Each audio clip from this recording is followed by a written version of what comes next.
Good morning. আজকেও সকাল সকাল ছাদে আসা দেখে বুঝতে পারছো আমি কেন এসেছি। আমার মা আজকেও বড়ি দিচ্ছে।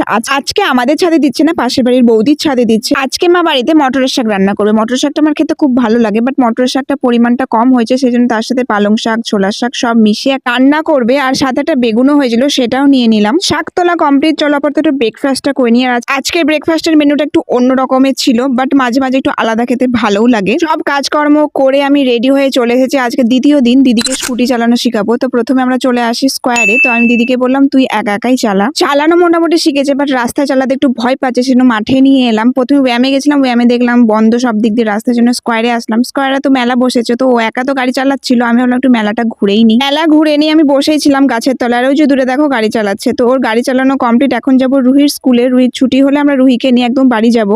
আসি রুহির স্কুলে, বাট রুহিদের স্কুলে খাওয়া দাওয়া আছে, বাট ও আজকে খাবে না বলছে, তাই ওকে নিয়ে আমরা চলে আসি বাড়ি। এরা তো চলে গিয়েছে আর আমিও চলে এসেছি বাড়িতে এসে স্নান করে একটু স্কিন কেয়ার করে নিলাম। আমার খুব জোর খিদেও পেয়েছে। তো আজকে দেখতে পাচ্ছ সব মেনু নিরামিষ। তো আমি খাওয়া দাওয়াটা করে নিয়েছি, আর খাওয়া দাওয়া করে আমি বেশ কিছুক্ষণ মোটামুটি 1-1.5 ঘন্টার জন্য তো ঘুমিয়ে গিয়েছিলাম। ঘুম থেকে উঠতে তো সন্ধ্যা হয়ে গেছে। তো চলো টাটা, দেখা হচ্ছে নেক্সট।